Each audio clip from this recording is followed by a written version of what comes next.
Today we're going to be checking out 15 reasons why New Zealand is the best country in the world.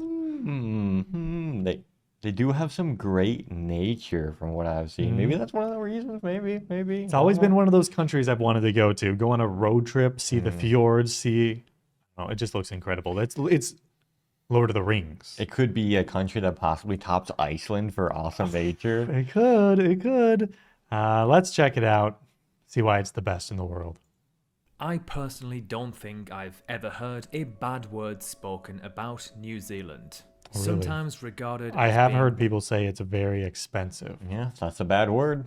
one of the most beautiful countries in the world, this isolated nation is a very desirable place to visit, live and retire. I was lucky enough to travel there in 2020, but then something called COVID-19 decided to pop up and ruin all of my plans. So in this video, we've got 15 reasons why we think New Zealand is the best country in the world.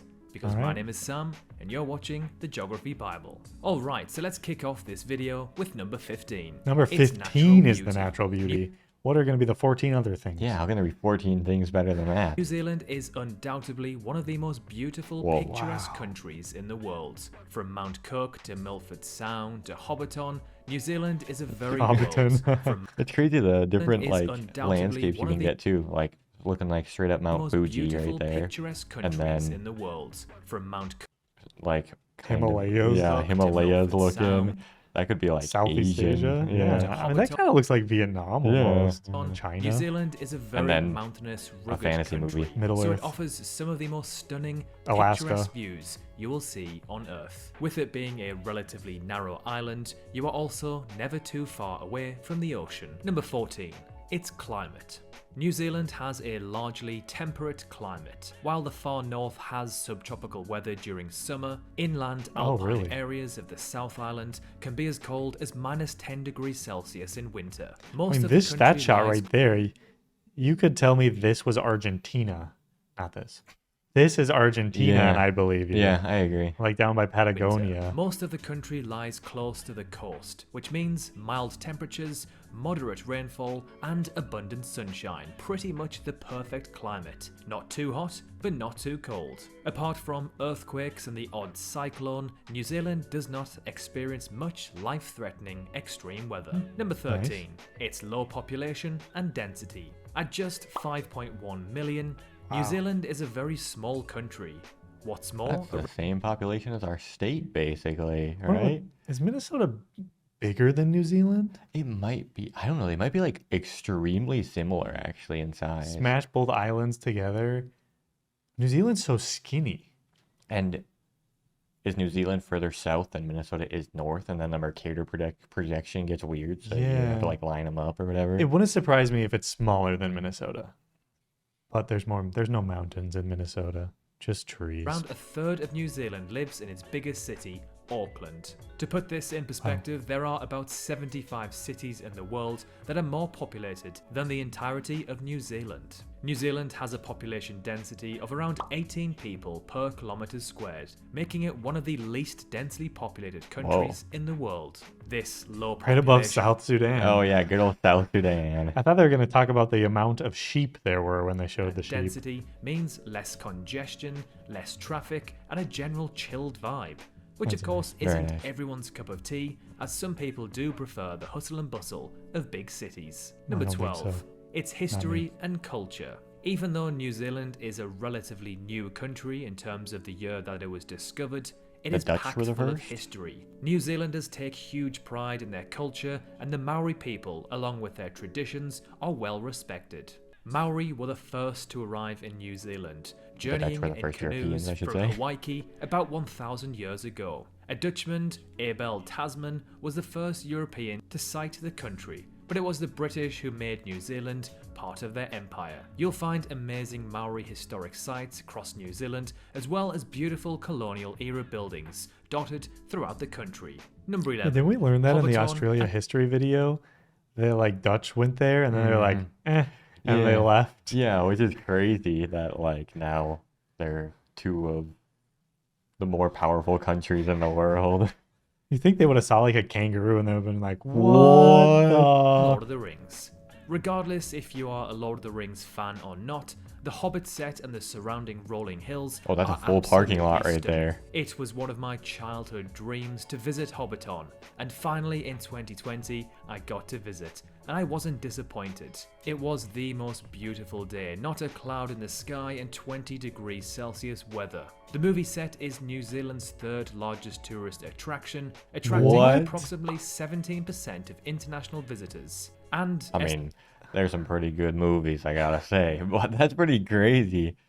Is it expensive? I thought I heard like it's expensive to go to Hobbiton. Is it like for the ticket or just like if you go on a tour? I don't remember. It might be a ticket. I don't know. estimated to bring in around $78 million to the area annually. Take this with a pinch of salt, but I was told during my tour that the director of Lord of the Rings, Peter Jackson, receives 50% of all of the revenue, meaning he earns a cool $39 million or so every year.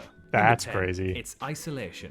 New Zealand's isolation from the rest of the world does have economic drawbacks. For example, when I was there, I noticed the price of some groceries is astronomical compared to what it is in the UK and Europe. Quite simply, if New Zealand does not It's interesting grow that in- milk would be so expensive when they have like all the farmland. Yeah, and we're in the Philippines a lot, and the milk that's on the shelves is New Zealand milk sometimes.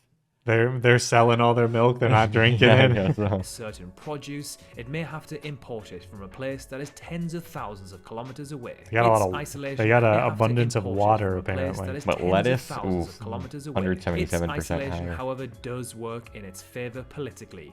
Apart from Australia, who is like its older big brother, New Zealand doesn't really have any neighbours. And any neighbours it does have, like Fiji, are not world superpowers. Compare this to the likes of India, who have the nuclear superpowers of Russia, China, and Pakistan on their doorstep. Number That would be nice. You're probably one of the furthest places from any of the nuclear powers possible, right there in New Zealand. When the war in Iran started, there was like shorts I got on my feed. They were like, when World War III starts, what country do you want to live in? New Zealand was one of them. Southern Argentina too. There you go. Powers of Russia, China, and Pakistan on their doorstep. Number 9. It's beaches. When you think of Beaches. New Zealand, you usually think of huge, picturesque mountain ranges and rolling green hills. But true. what most people don't Oh. realise is that New Zealand has Dang. some of the world's most pristine and beautiful beaches. New Zealand is actually home to 90 Mile Beach. However, the name is actually completely wrong. It's actually only 55 miles. Still, an incredible distance. Everything we With were New told was a Zealand being lie. such Everything. a small country population-wise, you'll often find completely deserted beaches that you can have all to yourself. Number Nice. 8. Most livable city. So if we beaches. go to a beach in New Zealand, are we gonna have to worry about like Australian level sea creatures? It's like a similar region, especially too where like a lot of the sharks in Australia are kind of in that southeastern area. So then right over New Zealand.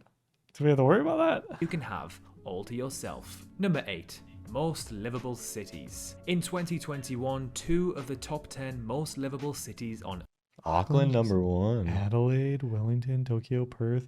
Wow, look at all the Australia and New Wow. Zealand on there. Wow, that's insane.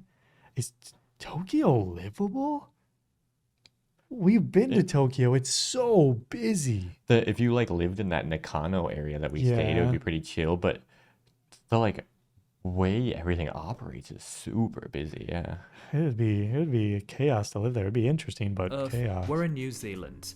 Wellington, which came in 4th place, and Auckland, which ranked as the most livable city on Earth. To be a country of this size and feature 2 of your cities in the top 10 is an almighty achievement. Being a livable city pretty much means Wow. that it is a nice place to live. Low crime, clean environment, and job opportunities are usually the main factors to contribute to a livable city. It must be noted, however, that when the 2021 rankings were released, New Zealand at the time was one of the only countries to pretty much stomp out COVID-19, meaning its citizens lived a mostly lockdown-free life. Now, of course, since then, things have changed. Number 7. Low corruption.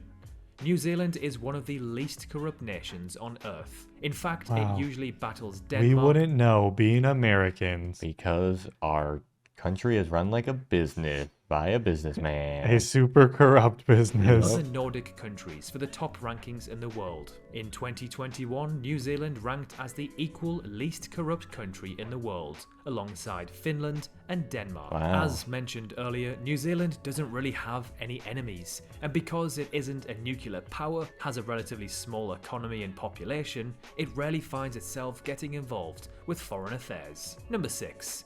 A relatively small country that offers everything. Although New Zealand is rather remote and small, Put it by offers a Minnesota, wide quick, variety quick, of quick. activities that its residents and tourists love. From gorgeous beaches and surfing to skiing, whale watching, mountain climbing, and wine tasting. As mentioned earlier, this country offers a range of different climates and landscapes. So you don't actually ever have to leave the country, as most things are already on your doorstep. Beautiful, Number man. 5. Beautiful. Queenstown. Often described as the adventure capital of the world, not only does it offer activities for thrill What a seekers such as location. Yeah, what a skiing, spot. bungee jumping, Oh, and they have skydiving, these it is things also there. one of the coolest and most beautiful looking cities in the world. Queenstown sits on the shore of Lake Wakatipu, among dramatic alpine ranges. A popular holiday and backpacking spot for any time of the year. Queenstown is renowned for its 4 distinctive seasons. Winter brings crisp blue sky days with snow perfect for skiing. Spring retains the snow but blooms into longer, warmer days.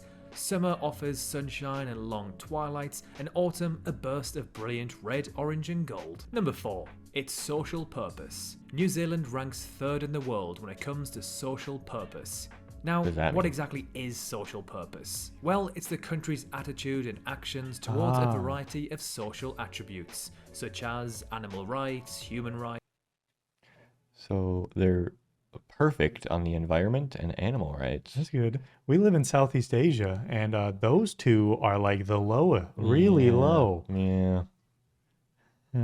Respects property rights, trustworthy. Interesting. It's the environment, commitments to climate change, gender and racial equality, and many more. For this reason, New Zealand is a very progressive, healthy place to live. Now, of course, this doesn't mean it's perfect, but ranking 3rd in the world means it is one of the best countries in the world for its social purpose performance. Number Like it. 3, it's road trips. Oh, New Zealand is a road country trips. built for epic road trips. I Wow. can personally vouch for this, as I did a road trip through the country in 2020. Unfortunately, a global pandemic decided to pop up, which ended up ruining most of my plans. Low amounts of traffic outside the major cities, alongside some of the most breathtaking views you will ever see, results sick. in an absolutely stunning road trip adventure. Time to Being shine. an isolated country Let's with go. low population means there is less light pollution too, so the night sky makes Even things star? even more epic. To drive from the North Island to the South Island, you must take a 3-hour ferry from the capital Wellington across to Picton, which That's is a 3 little hours? pricey, but admittedly it is How extremely much fun. is New Zealand dollars? Gotta be similar to Aussie dollars, Yeah. right? Are they like pegged or something to each other?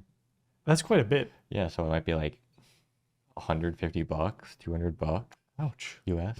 You can sip on a glass of wine I guess it's with a car. I mean, you're transporting your car as you too. float past the incredible fjords. Number 2, its chilled, laid-back vibe. Its isolation, low levels of corruption and crime, low population and density, alongside a society that is friendly, open-minded and welcoming, means that New Zealand is an extremely safe, chilled place to live, work and study. If you're looking for a busy city or country with a booming economy and that hustle and bustle vibe, then New Zealand probably isn't your best bet. You might be better off living in a big city in Australia. And finally, number 1, the best country to survive a global collapse. New Zealand Wow. is often voted as being one of, if not the best country in the world to survive a global collapse in society.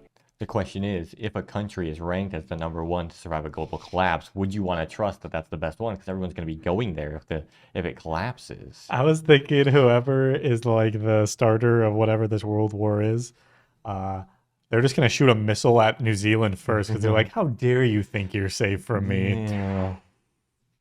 Its rapid response to the pandemic and ability to completely seal itself off from the rest of the world has reassured its citizens that if a society was to collapse, Best let's countries say for an even agility. deadlier pandemic or a nuclear holocaust, then New Zealand would be a safe place to be. Some Again, zombie apocalypse. Depends. Are New Zealand zombies nice? Can they swim? True. With its isolation and political stability, there are very few countries that pose a threat to New Zealand. If a nuclear war was to break out, there is a very slim chance that New Zealand would be targeted. Its mountainous, rugged terrain, alongside being an island, would also pretty much make a land invasion impossible to win. Now, of course, New Zealand isn't Wow, look at perfect. that, It my does gosh. have many issues of its own. For one, the country is tucked away in the corner of the world. It's a country that does require some planning to visit, and flights aren't cheap there. Round trips from the US or Europe are almost always over $1,000, and the journey Ouch. takes over 23 hours. Probably more now. And even when you arrive, the country itself is far from being budget friendly. It is one of the most expensive countries in the world to travel and live in. So what are your thoughts on New Zealand? Would you live there? Let us know in the comments. As If always, money wasn't an thank you for option, watching. wasn't a consideration, yeah, I'd live Let's there. go. Let's go right now. We need to visit. That's for sure. We need to go on a road trip around New Zealand. Oh yeah, that would be so awesome. And like we've mentioned, the Lord of the Rings movies and stuff. In those movies, you see so many different areas, like different sort of natural landscapes that all look so different from each other, different climates, I guess. So it'd be so cool that you just drive around and it'll just change everywhere that looks different. Which island is Mordor in? True. Once we'd walk in through the gates, the black gates, we'd hear. That would be cool. We gotta make that as like a skit. We can do that, and then it'll just be one of us can be like an orc or something. and Yes. the other person can have a sword. Thanks for watching. See you in the next one. Bye. Bye.